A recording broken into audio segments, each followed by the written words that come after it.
So this is chapter 6 of Pippi Longstocking. It's called Pippi Arranges a Picnic.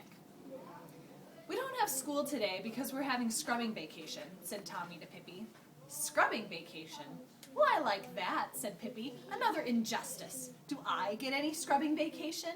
Indeed I don't, although goodness knows I need one. Just look at the kitchen floor. But for that matter," she added, "now I come to think of it, I can scrub without any vacation. And that's what I intend to do right now. Scrubbing vacation or no scrubbing vacation. I'd like to see anybody stop me. You two sit on the kitchen table, out of the way." Tommy and Annika obediently climbed up on the kitchen table, and Mr. Nilsson hopped up after them and went to sleep in Annika's lap. Out of the doors, the sun shone in a clear blue sky. It was one of those radiant September days that made you feel like walking in the woods. Pippi had an idea. "Let's take Mr. Nilsson and go on a little picnic." "Oh yes, let's!" cried Tommy and Annika. "Run home and ask your mother then," said Pippi, "and I'll be getting the picnic basket ready." Tommy and Annika thought that was a good suggestion. Yeah, make yourselves comfortable. They rushed home and were back again almost immediately, but Pippi was already waiting by a gate with Mr. Nilsson on her shoulder, a walking stick in one hand, and a big basket in the other. Good strategy, Ivy. The children walked along the road a little way and then turned into a pasture where a pleasant path wound in and out among the thickets of birch and hazel. Presently they came to a gate on the other side, which was an even more beautiful pasture, but right in front of the gate stood a cow, who looked as if nothing would persuade her to move. Annika yelled at her, and Tommy bravely went up and tried to push her away, but she just stood there staring at the children with her big cow eyes. To put an end to the matter, Pippi set down her basket and lifted the cow out of the way. The cow, looking very silly, lumbered into the hazel bushes. "How can cows be so bullheaded?" said Pippi, and jumped over the gate. "What a lovely, lovely wood!" cried Annika in delight as she climbed up on all the stones she could see.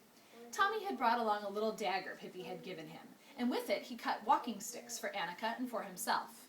He cut his thumb a little too, but that didn't matter. "Maybe we ought to pick some mushrooms," said Pippi, and she broke off a pretty rosy one.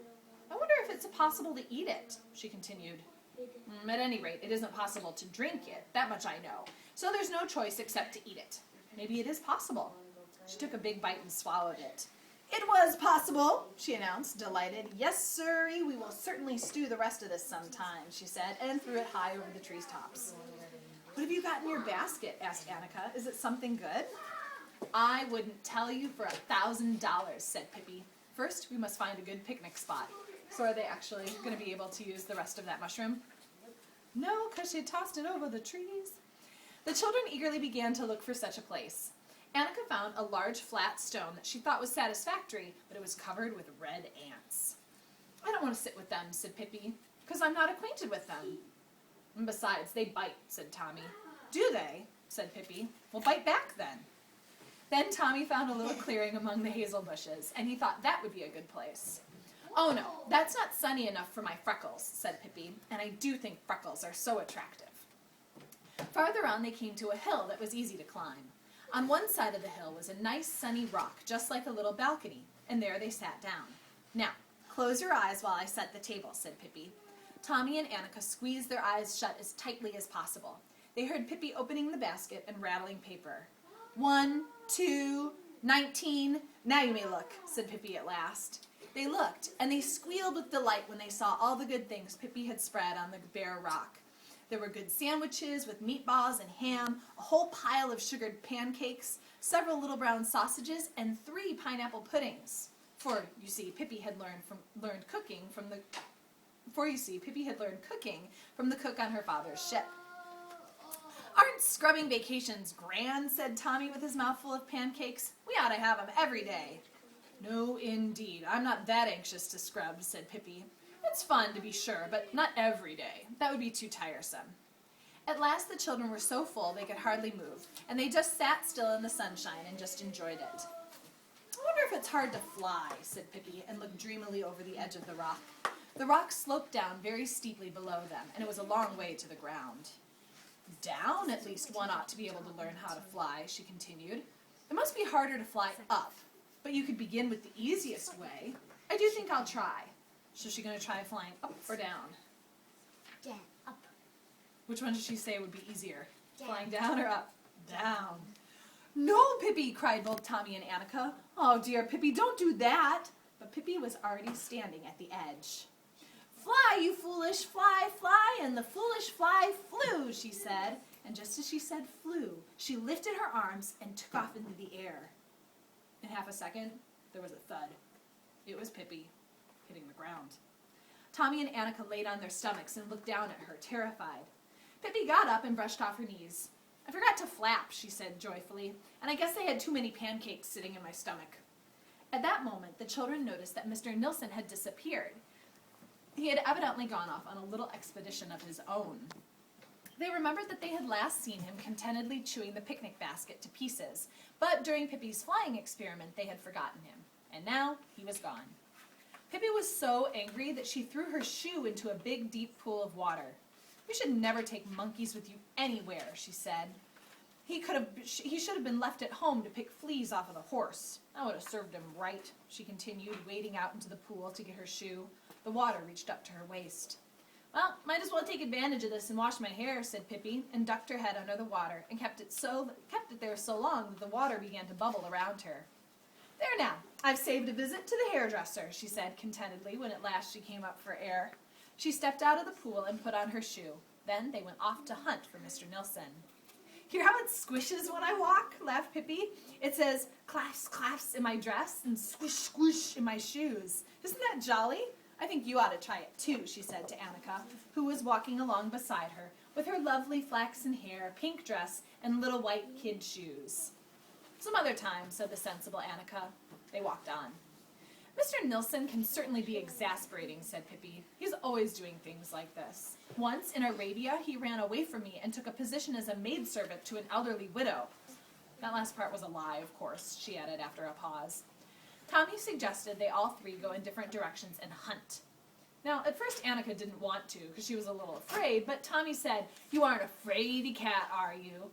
And, of course, Annika couldn't tolerate such an insult, so off they all went. Tommy went through a field.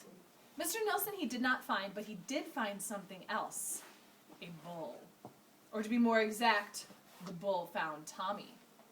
And the bull did not like Tommy, for he was a very cross bull who was not at all fond of children. With his head down, he charged toward Tommy, bellowing fearfully. Tommy let out a terrified shriek that could be heard through all of the woods. Pippi and Annika heard it and came running to see what was the matter. By that time, the bull had almost reached Tommy, who had fallen head over heels over a stump. "What a stupid bull!" said Pippi to Annika, who was crying uncontrollably. "He ought to know he can't act like that. He'll get Tommy's clothes all dirty, so I'll have to go and talk some sense into that stupid animal." Now, is dirty clothes really the biggest of Tommy's worries? Right? And off she started. So she ran up and pulled the bull by the tail. "Forgive me for breaking up a party," she said. Since she had given his tail a good hard pull, the bull turned around and saw a new child to catch on his horns. "As I was saying," went on Pippi, "forgive me for breaking up, and also forgive me for breaking off." And with that, she broke off one of the bull's horns. "It isn't the style to have two horns this year," she said. "All the better bulls have just one horn, if any." And she pulled off the other horn, too. Now, as bulls have no feelings in their horns, this one didn't know what she had done. He charged at Pippi, and if she had been any other child, there would have been nothing left there but a grease spot. Hey, stop tickling me!" Shrieked Pippi. "You can't imagine how ticklish I am. Hey, stop, or I'll die laughing." But the bull didn't stop, and at last Pippi jumped up on his back to get a little rest. To be sure, she didn't get much, because the bull didn't in the least approve of having Pippi on his back. He dodged about madly, trying to get her off, but she clamped her knees and hung on. The bull dashed up and down the field, bellowing so hard that smoke came out of its nostrils. Pippi laughed and shrieked and waved at Tommy and Annika, who stood a little distance away, trembling like aspen leaves.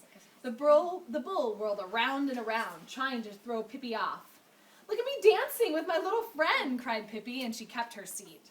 At last the bull was so tired that he lay down on the ground and wished that he'd never seen such a thing as a child. He'd never thought children amounted to so much anyway. "Are you going to take a little nap now?" asked Pippi politely. "Then I won't disturb you." He got off his back and went over to Tommy and Annika. Tommy had cried a little. He had a cut on one arm, but Annika had bandaged it with her handkerchief, so it no longer hurt. "Oh, Pippi!" cried Annika excitedly. "Shh, whispered Pippi. "Don't wake the bull. He's sleeping. If we wake him up, he'll be fussy." But the next minute, without paying any attention to the bull in his nap, she was shrieking at the top of her voice, "Mr. Nelson! Mr. Nelson, where are you? We've got to go home." And, believe it or not, there sat Mr. Nelson up in a pine tree, sucking on his tail and looking very lonely. It wasn't much fun for a little monkey to be left all alone in the woods. He skipped down from the pine and up on Pippi's shoulder, waving his little straw hat, as he always did when he was very happy. "Well, well, so you aren't going to go and be a maidservant this time?" said Pippi, stroking his back. "Oh, that was a lie. It's true," she continued. "But still, if it's true, how can it be a lie?" she argued. "You wait and see. It's going to turn out that he was a maidservant in Arabia after all, and if that's the case, then I know who we're going to have make meatballs at our house hereafter." And then they strolled home, Pippi's dress still going claff, claffs, and her shoes squish, squish. Is that the escort? That is the end of chapter 6.